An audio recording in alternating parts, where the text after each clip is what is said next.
Saudara TNI akan melaksanakan gelar pasukan operasional dan kehormatan militer pada Minggu 10 Agustus 2025.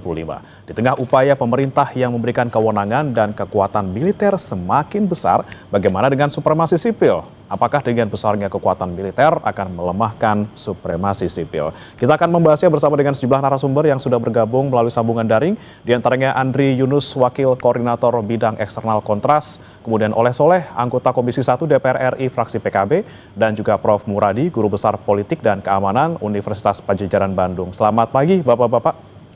Pagi, Mas. Assalamualaikum warahmatullahi Pagi, wabarakatuh. Mas. Waalaikumsalam, Selamat Bapak-Bapak. pagi, Sampurasun. Sampurasun. Baik. Saya mau ke Mas Andri dulu nih. Mas Andri melihat seperti apa nih hajatan besar yang akan digelar tanggal 10 nanti. Memang nanti kan bakal ada pembentukan satuan baru, kemudian ada pelantikan pimpinan strategis, sampai ada demonstrasi kesiapan kita juga nih, mulai dari alutsista, kemudian ketangkasan, besar-besaran nanti tanggal 10. Anda melihatnya seperti apa? Apakah ini menunjukkan bahwa memang oke, TNI kita sekarang dalam koridor yang profesional seperti itu? Kita tunjukkan kekuatan pertahanan kita seperti itu. Ya, kami menilai apa yang akan dilakukan pada tanggal 10 Agustus mendatang itu tak ubahnya seperti unjuk kekuatan begitu, yang mana menurut hemat kami itu tidak menjawab problem struktural yang ada di institusi militer. Alih-alih sebetulnya membangun citra, kemudian menunjukkan alutsista, ada demonstrasi-demonstrasi lain yang tadi disebutkan, termasuk juga pembentukan komando teritorial baru, itu lagi-lagi tidak menjawab reformasi sektor keamanan pada institusi militer. Dan sepanjang pemantauan kami itu terlebih ya pembentukan misalkan komando teritorial pembangunan, atau juga kemudian pembentukan beberapa batalion baru untuk mendukung program food estate. Itu kan seperti kemudian menguatkan bahwa dui fungsi ABRI, satu doktrin di era rezim otoriter Orde Baru, yang mana angkatan bersenjata diseret-seret ke urusan politik, sosial, dan bisnis, itu semakin dikuatkan gitu, bukan bahkan aktif, tapi sudah dikuatkan dan telah terjadi sebelumnya begitu. Nah, hal ini bahkan jauh terjadi sebelum RUU TNI menjadi polemik belakangan ini gitu ya. Bahkan secara gamblang dan terang-terangan Panglima TNI justru menyatakan bahwa ini bukan lagi difungsi tapi kemudian multifungsi. Yang mana pernyataan itu jelas keliru dan sangat menyesatkan gitu ya. Mengapa kemudian kami menyebut situasi peran TNI masuk ke ranah sipil hari ini sudah berlebihan begitu ya? Kami mendokumentasikan beberapa catatan. Misal ya, pada 2022 ada penunjukan TNI aktif dalam PJ Kepala Daerah Seram Barat misalnya, atau jadi Gubernur Aceh. Kemudian ada kebijakan yang tahun ini dikeluarkan soal penertiban kawasan hutan. Lagi-lagi TNI mengurus urusan yang bukan pada foksinya. Kemudian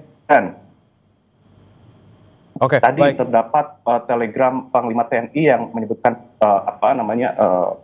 perintah untuk menjaga kejaksaan. Ya, itu menunjukkan bahwa bagaimana TNI lagi-lagi terlibat dalam urusan-urusan sipil yang tidak perlu. Gitu. Oke.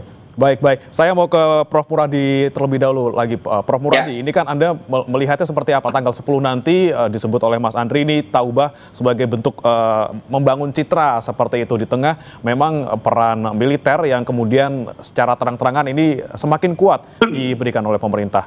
Anda melihatnya seperti apa, Prof. Muradi?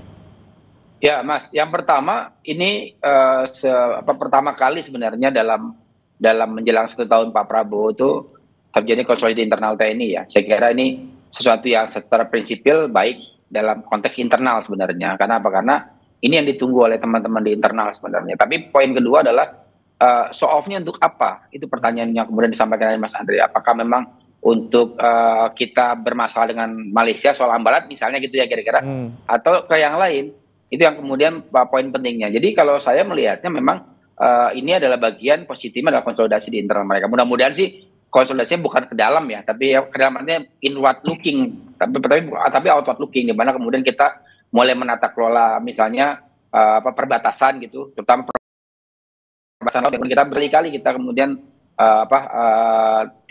tidak bisa memenangkan sengketa, termasuk misalnya ketika saya agak tidak terlalu nyaman ketika misalnya pengelolaan bersama dengan di Ambalat ya. Karena waktu Pak Bu Mega, kemudian Pak SBY, bahkan Pak Jokowi tegas itu adalah milik TNI, misalnya milik apa, milik Indonesia. Itu poin pertama ya. Oke, baik. Yang kedua, saya merasa melihat bahwa konsul ini juga memberikan sinyal untuk hal yang baik untuk tadi yang profesional dan sebagainya. Jadi saya kira kita lihat dalam dua sisi, dan dua sisi itu saya kira kita bisa akan melihat apakah pasca tanggal 10 itu seperti yang khawatirnya kita semua dan termasuk dalam Mas Adi sampaikan itu tidak terjadi gitu. Artinya memang poin pentingnya adalah tentara dalam posisi mengarah pada profesionalisme tadi begitu, Mas Rey. Baik, saya giliran Kang Soleh nih, Kang Oleh, punten ini kan tanggal 10 ini tadi dibilang bahwa memang tidak hanya kemudian konsolidasi internal, tapi juga ada di sana show off-nya gitu ya. Kita nunjukin seberapa besar kita punya kekuatan, kemudian bagaimana ketangkasan kita, profesionalisme kita di TNI kita gitu ya. Anda melihatnya di tengah situasi kita yang mungkin fiskal kita lagi tertekan gitu ya. Ini acara besar-besaran tanggal 10, kemudian di sana juga lagi-lagi ada pembentukan satuan baru di sana. Banyak sekali satuan-satuan baru yang dibentuk. Anda melihatnya bagaimana? Tentu DPR memandang bahwa seharusnya ya TNI untuk berbenah diri sesungguhnya, dan tentu gelar pasukan yang dilakukan esok tanggal 10 ini, kalau pandangan kami itu hal yang biasa. Apalagi kalau dikaitkan hari ini bulan Agustus ya, hari kemerdekaan. Dan tentunya setiap negara yang sedang berulang tahun kemerdekaannya senantiasa diawali dengan gelar pasukan. Lebih-lebih kalau melihat lebih spesifik lagi bahwasanya Astacita Pak Prabowo ini adalah soal pertahanan. Nah, lalu kalau soal pertahanan tentu check and recheck ini kan harus dilakukan secara berkala. Tentu DPR melihat bahwa tidak ada yang salah dengan agenda yang besok 10 Agustus, dan bahkan justru rakyat harus tahu bagaimana apa yang dikatakan oleh Pak Presiden bahwasanya Indonesia harus siap dalam keadaan perang.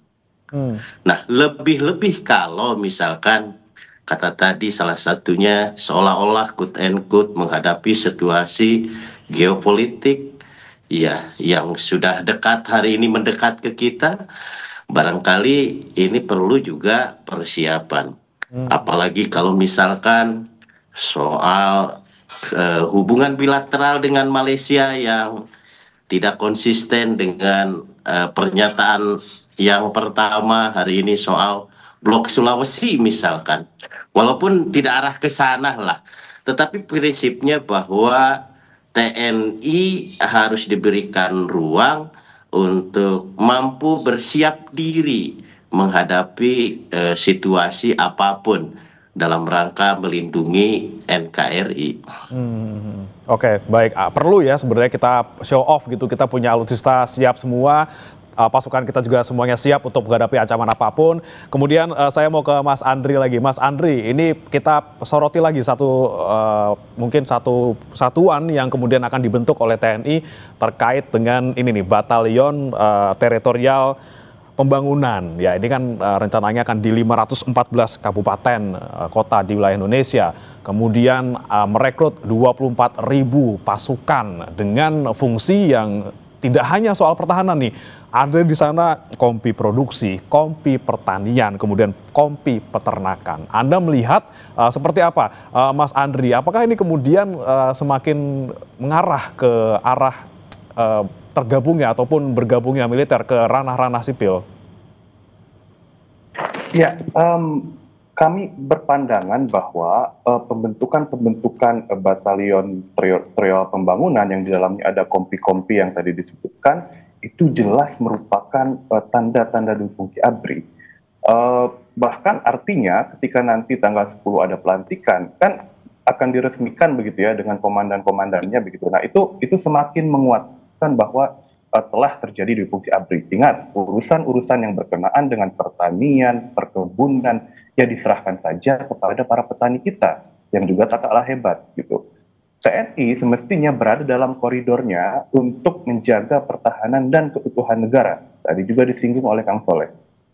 Prof. Muradi juga menguatkan agar TNI ada pada jalur yang profesional, begitu, bukan mengurus di luar hal-hal pertahanan. Dan perlu diingat bahwa artinya ketika kemudian nanti disahkan, kami menilai itu kan akan diseret-seret ke urusan sipil, urusan-urusan sosial, yang mana dalam TAP MPR 6 tahun 2000 di dalam konsideran huruf D itu sudah menegaskan secara clear bahwa difungsi angkatan bersenjata menyebabkan terjadinya penyimpangan dan fungsi TNI yang berakibat tidak berjalannya sendi-sendi demokrasi. Itu di dalam TAP MPR 6 2000 sudah clear. Jika kemudian itu tetap dilakukan, diresmikan ya, yang mana TNI akhirnya mengurus di luar hal-hal pertahanan, maka kami menilai itu merupakan bentuk pembangkangan terhadap TAP MPR 2000, terhadap Undang-Undang Dasar, terhadap Undang-Undang TNI 34 tahun 2000. Begitu, Mas. Oke, baik. Kemudian saya ke Prof. Muradi. Prof. Muradi, tadi yang saya tanyakan juga ke Mas Andri terkait dengan adanya kemungkinan gitu ya, ini kan agak jelas gitu, kita lihat peran TNI akan meluas, terutama di batalion pembangunan ini. Anda melihat semakin jelaskah kemudian kita semakin mengarahkan TNI ke sipil, kemudian bagaimana juga terkait dengan fungsi utamanya nanti? Apakah kemudian ketika fungsi utamanya TNI ini diganggu dalam tanda kutip dengan peran-peran sipil, seperti apa nanti pertahanan kita?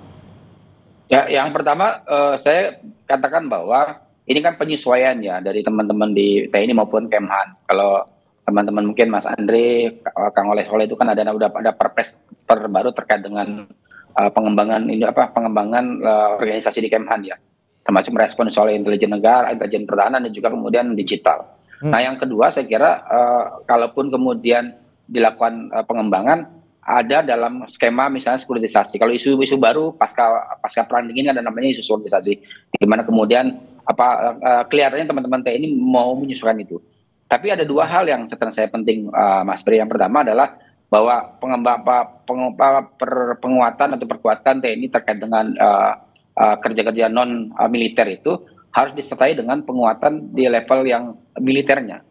Makanya saya kira nggak bisa kemudian kita hanya inward looking. Tadi kan inward looking tadi yang pengembangan batalion pangan, kemudian dan sebagainya. Walaupun sebenarnya saya menduga bahwa ada kekhawatiran dari presiden kita terkait dengan kerja-kerja di kementerian yang ada.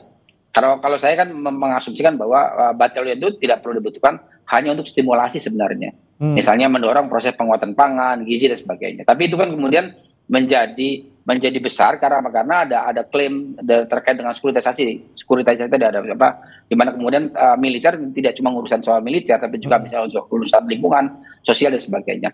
Nah, yang kedua, catatan saya yang kedua adalah bahwa kemudian penguatan ini saya khawatir sebenarnya pasca pemerintahan yang sekarang itu selesai. Nah, batalion ini mau dibawa kemana? Karena dia tidak punya garis kan kalau di tentara itu ada namanya ini Mas Pri, ada namanya kekhususan ya. Ada intel, ada infanteri, ada konflik segala macam. Nah, ini mau dibawa kemana? Apakah nanti kemudian ada bikin kekhususan baru, misalnya kekhususan non militer misalnya. Ini kan sudah dikerjakan, misalnya sudah dilakukan oleh ketika ada komponen cadangan. Jadi saya khawatir sebenarnya pasca nanti sekian banyak batalion, misalnya katakanlah kalau misalnya hampir 550-an kabupaten kota, begitu kemudian efektivitas lembaga sudah ada, ini akan dibawakan ketika misalnya kebijakannya berubah. Ya, kalau saya sih merasa bahwa harusnya kemudian tidak perlu ada pembentukan batalion baru, walaupun ini sudah langsung ya. Nah, tinggal dicari solusinya. Apakah kemudian mereka juga nanti disiapkan untuk misalnya pengamanan di wilayah luar Indonesia, misalnya katakanlah di perbatasan dan sebagainya. Nah, yang poin penting saya kira dari proses nanti tanggal 10 adalah bagaimana kemudian imbang antara inward sama outwardnya supaya kemudian kita yakin. Karena begini Mas Bre ya, kemarin misalnya Pak Prabowo mau membeli 400 sekian pesawat tempur dari Turki. Ya. Saya khawatir sebenarnya itu jadi problem baru. Kenapa? Karena anggaran kita tidak dalam posisi yang nyaman ya, yang kuat. Dan nanti Kang Oleh bisa menjelaskan. Pembelian itu malah membebani baru untuk di level keuangan negara. Kalau ternyata misalnya strategi perencanaannya tidak terlalu baik ketika pengembangan antara inward maupun outward looking di TNI sendiri gitu, Mas Pri. Oke, itu tadi masalahnya ya. Prof. Muradi, ada juga masalah anggaran di sana. Saya mau ke Kang Oleh nih. Kang Oleh, anggaran nih lagi-lagi kita singgung karena ya kita beli alutsista baru, kemudian tadi juga pembentukan batalion kita perlu rekrut 24.000 pasukan baru, kemudian ada juga rencana pemekaran TNI, misalnya kenaikan pangkat jadi bintang 3 untuk posisi tertentu. Nah, anggarannya seperti apa nih Kang Oleh? Akan makan anggaran yang lebih besar nggak?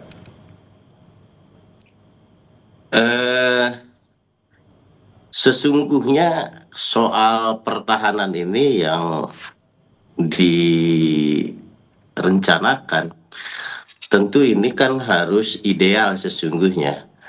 Kalau misalkan angka pertahanan ini hari ini di bawah 0,8 dari PDB, ini kan sangat kecil sekali sesungguhnya. Lebih-lebih kalau melihat teritorial NKRI kita yang puluhan ribu pulau, penduduk yang luas, kemudian pluralisme yang begitu besar. Rasa-rasanya DPR sepakat sesungguhnya bahwa saja peningkatan anggaran di bidang pertahanan ini harus ditingkatkan minimal di angka 1,5 sampai 2% dari PDB. 1,5 sampai 2% PDB ya? Apakah hari ini anggarannya sudah cukup? Ya tentu pada posisi hari ini banyak kekurangan di sana sini, rasanya ya belum cukup. Sangat terlihat soal bagaimana kasus kejadian pemusnahan peluru-peluru yang kadaluarsa yang menimbulkan korban gitu kan. Bagaimana yang terjadi kemarin pesawat yang jatuh. Kalaulah itu faktor ketidakmampuan TNI membeli alat yang canggih, membeli pesawat yang canggih, artinya bahwa anggaran memang betul-betul ya harus dimaksimalkan. Yang ada hari ini tentu harus skala prioritas, dan ke depan lagi-lagi saya sampaikan dalam forum ini, sesungguhnya kita harus memiliki roadmap pertahanan, peta jalan pertahanan Indonesia ini sesuai dengan asta cita Pak Presiden ini seperti apa. Apakah kita terus-menerus selamanya akan impor senjata dari luar negeri? Bagaimana dengan potensi-potensi dalam negeri? Nah, saya melihat hari ini sampai sekarang belum ada peta jalan roadmap daripada sistem pertahanan kita. Dan peta jalan ini sangat berhubungan dengan struktur daripada TNI sendiri. Nah, tentunya DPR lebih mendorong dibuatkan peta jalan secara komprehensif, dipublikasi secara luas sehingga masyarakat bisa memahami, tidak ada lagi subjektivitas terhadap kegiatan TNI. Nah, oleh sebab itu rasa-rasanya melalui forum ini saya rekomendasikan untuk membuat roadmap peta jalan dulu. Roadmap harus dibuat, kemudian nanti juga tadi kata Kang Oleh juga ya, kalau misalnya masih 1,5 sampai 2% dari PDB masih oke-oke aja, tapi bagaimana di tengah kondisi kita lagi efisiensi di segala lini gitu. Tapi jangan dijawab dulu Kang Oleh, kita akan bahas usai jeda. Tetap bersama kami saudara di Sapa Indonesia Pagi. Kita masih bergabung dengan 3 narasumber melalui sambungan daring. Tadi menyambung ke Kang Oleh ya terkait dengan pertanyaan tadi sebelum jeda gitu, terkait dengan gini, perlu ada roadmap yang jelas dari TNI, kita mau ngapain, kemudian butuh berapa. Tapi di sisi lain kita juga lagi efisiensi nih Kang Oleh di segala lini gitu ya, di tengah lagi-lagi tekanan fiskal kita lagi tidak baik-baik saja nih anggaran negara kita. Seperti apa yang kemudian dari TNI perlu menyikapinya? Apakah lagi-lagi perlu kita maksimalkan sampai 1,5 sampai 2% dari PDB kita anggarannya? Saya berpendapat bahwa alokasi anggaran kalau tidak tertata dan tidak terarah, rasa-rasanya ini juga tidak akan efektif ya. Bisa dikatakan kurang, bisa dikatakan overload. Maka kembali lagi saya berpendapat bahwasanya dibuat dulu peta jalan, dibuat dulu roadmap-nya, sistem pertahanan kita sesuai dengan asta-cita yang diinginkan oleh Pak Presiden ini seperti apa. Nah itu dulu. Karena ukuran anggaran akan sangat berkaitan dengan perencanaan itu sendiri. Nah, kita tidak bisa melihat apakah hari ini anggarannya kurang. Kurangnya dari sisi yang mana? Apakah untuk pegawai, apakah untuk kesejahteraan, apakah untuk alutsista, ataukah menambah misalkan pasukan atau apa? Karena memang kita hari ini Pak Presiden barangkali ini semestinya harus membuat roadmap dulu. Maka ketika ada roadmap peta jalan pertahanan kita, baik dari sisi SDM, baik dari sisi alutsista, tentunya kita bisa memilih dan memilah mana yang menjadi skala prioritas. Oke, anggaran tidak masalah jika memang jelas untuk apa, kemudian rencananya seperti apa gitu ya Kang Oleh ya? Ya. Oke, baik. Saya kembali ke Mas Andri lagi nih, Mas Andri, terkait dengan lagi-lagi nih peran TNI yang mungkin kita lihat akhir-akhir ini semakin besar sepertinya. Selain tadi bakal dibentuk batalion teritorial pembangunan, kemudian beberapa waktu lalu juga sempat ada kesepakatan dari Menteri Pertahanan dan juga BPOM yang memberikan kewenangan kepada laboratorium TNI untuk membuat obat secara massal gitu ya untuk masyarakat. Ini semakin banyak nih perannya nih Mas Andri, selain soal pangan, soal pertanian, ini lagi-lagi sekarang nambah lagi nih ke soal kesehatan. Ini kalau Anda melihat dari segi keahliannya, ini seperti apa nih Mas nanti kalau kedepannya kita benar-benar dapat obat ataupun kita bisa jual obat yang diproduksi oleh TNI seperti itu? Ya Mas Dri, mungkin saya tambahkan sedikit ya, selain obat kesehatan juga TNI hari ini mengurus misal soal penertiban bendera One Piece yang terbaru, yang mana itu tidak ada urusan. Kemudian pengamanan di proyek strategis nasional. Lalu ada juga upaya intimidasi terhadap ruang kebebasan akademik. Artinya memang sudah banyak dan menjalar soal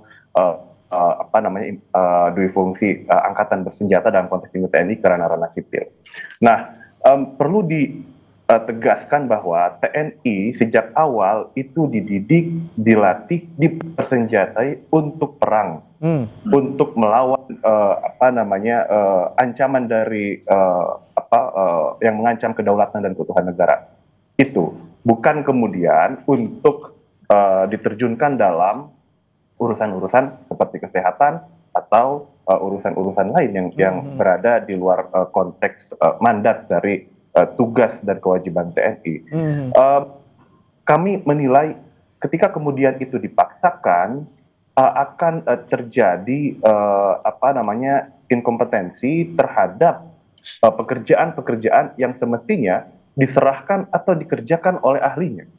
Ketika kemudian orang yang sudah didoktrin selama belasan hingga puluhan tahun diberi pendidikan militer, lalu tiba-tiba berpindah ruang kerjanya, berpindah spektrum kerjanya, itu pasti akan banyak menyulitkan. Belum lagi kita bicara soal birokrasi sipil yang kemudian tidak kompatibel dengan birokrasi di militer yang harus komando dan seterusnya. Ini tentu akan sangat bahayakan apa namanya pemerintahan sipil itu sendiri. Oke. Begitu. Masalah kompetensi kemudian juga ancaman ke profesional yang seharusnya ada di bidangnya. Prof. Muradi, Anda melihatnya samakah seperti itu? Ya, tadi nyambung dengan Kang Oleh ya, dengan Mas Andri. Yang pertama memang kita kan punya buku putih pertahanan kita terakhir 2015, Mas Bre. Jadi memang ini juga problem baru yang dilakukan oleh TNI hari ini itu tidak tercermin di buku putih pertahanan. Mulai ada renstranya juga, kemudian renstranya lebih teknis ke angkatan ya. Kita membayangkan renstra pertahanan itu jauh lebih strategis. Nah, tiap tahun misalnya ada namanya defense review ya. Ada strategic defense review yang tiap tahun dilakukan oleh tentara kita, dan itu yang kemudian tidak kita terima, kita lihat paling tidak misalnya di secara terbuka. Nah, dua itu yang kemudian jadi problem baru. Nah, saya ingin mengatakan bahwa betapapun misalnya TNI ingin misalnya membantu di ranah sipil, tapi jangan lupa bahwa poin utama tentara adalah dia di pertahanan negara. Maka harus diperkuat dalam konteks penguatan di outward looking-nya. Saya kok agak khawatir Mas Bre ya, teman-teman sekalian, terkait dengan misalnya agresivitas Malaysia. Kalau kita nonton beberapa berita di luar negeri itu, mereka bahkan mengotot pengen menguasai misalnya Laut Sulawesi.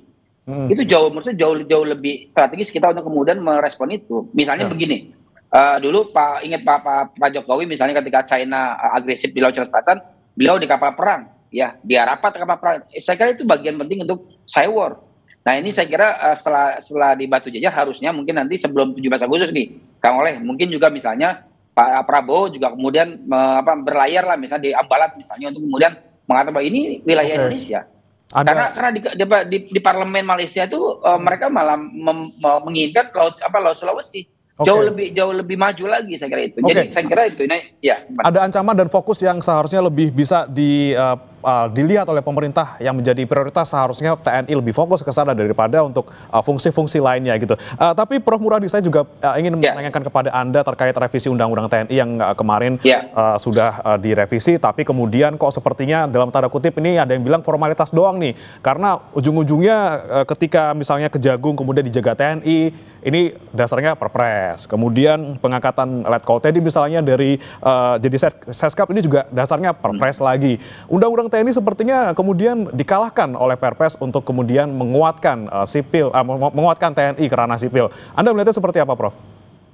Ya, di pasal 47 ayat 2 dan 3 itu kan sudah jelas, Mas Bre ya, teman-teman sekalian. Jadi di pasal 2 itu kan kalau ada kemudian TNI yang mengisi jabatan non 14, di pasal 1 ya, non 14 jabatan yang dibolehkan, maka dia harus melakukan proses pensiun dini.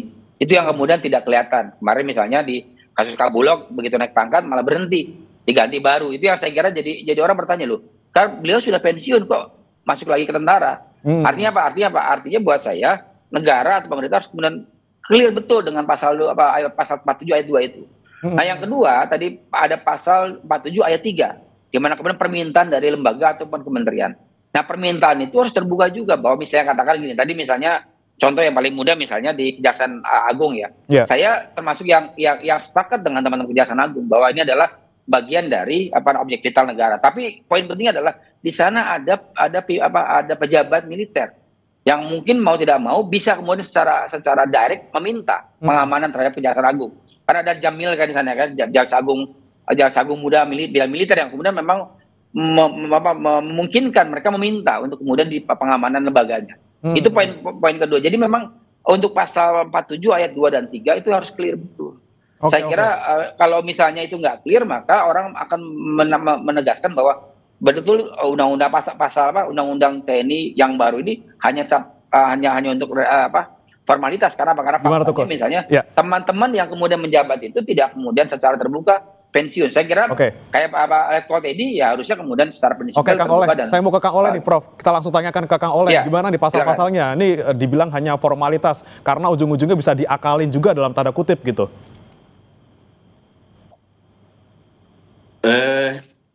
Kami melihat bahwa menghormati apa yang disampaikan oleh Pak Andreas dan Prof. Muradi. Tetapi DPR masih melihat bahwa apa yang dilakukan oleh TNI ini masih dalam on the track ya. Kalau misalkan masih ada para pihak yang khawatir terhadap kembalinya Dwi Fungsi ABRI, tentu ini kita akan jaga sama-sama. Akan tetapi di dalam revisi Undang-Undang Nomor 3 2025 kemarin tidak ada celah sedikit pun untuk memberikan TNI untuk kembali Dwi Fungsi ABRI. Hanya saja di saat hari ini quote and quote terlihat bahwa TNI lebih kepada gerakan-gerakan ekonomi dan sosial kemasyarakatan, ekonomi dan sosial kemasyarakatan. Perlu kita review juga bahwa cita Pak Presiden ini kan selain pertahanan juga ada ketahanan pangan di sini. Nah, saya sependapat jikalau misalkan ya sudahlah pertanian itu urusan petani. Nah, di sini barangkali hanya sifatnya tentatif, perbantuan barangkali TNI tidak mengatur soal pupuk, mengatur soal harga dan yang lain-lain. Perbantuan hanya mencetak sawah misalkan. Nah, rasa-rasanya ini juga jikalau diminta oleh kementerian terkait seperti tadi pasal 47. Nah, soal obat misalkan di TNI juga ada bidang kesehatan saya rasa. RSPAD hari ini yang menjadi primadona bagi penyakit-penyakit tertentu. Nah, ini juga kita juga jangan terlalu husnudon dulu karena memang di TNI juga ada bagian tentang kesehatan. Jikalau keilmuan TNI ini juga bisa dioptimalkan daripada ke rumah sakit luar negeri misalkan, rumah sakit luar negeri. Kalau misalkan TNI mau maksimalisasi sebuah penelitian obat misalkan, kenapa juga harus diperdebatkan? Berarti arahnya lebih ke optimalisasi kompetensi. Mereka bisa bikin obat, mereka punya kemampuan di sana, kemudian mereka juga nanti dibekali dengan ilmu pertanian dan juga peternakan, sifatnya untuk membantu peran masyarakat ataupun peran sipil yang ada di tempat-tempat tersebut ya, Kang Oleh ya. Faktanya hari ini RSPAD merupakan salah satu rekomendasi yang difavoritkan kan seperti itu. Di sisi lain masyarakat juga protes, kok kita belanja kesehatannya ke luar negeri, ke rumah sakit luar negeri. Nah, sementara kalau misalkan ada pihak TNI optimalisasi terhadap kemampuan di bidang kesehatan, ya lalu why not? Siap. Why not gitu ya. Saya mau ke Mas Andri ini terakhir untuk Anda singkat saja Mas Andri, ini kan kemarin dari teman-teman Koalisi Masyarakat Sipil sudah menyerahkan kesimpulan gitu ya untuk terkait uji formil revisi Undang-Undang TNI. Seperti apa poin-poinnya Mas Andri? Ya, kami berangkat mengajukan uji formil itu dari proses legislasi yang dilakukan secara tidak fair, secara ugal-ugalan dan melanggar pembentukan peraturan perundang-undangan. Itu kemudian terbukti pada saat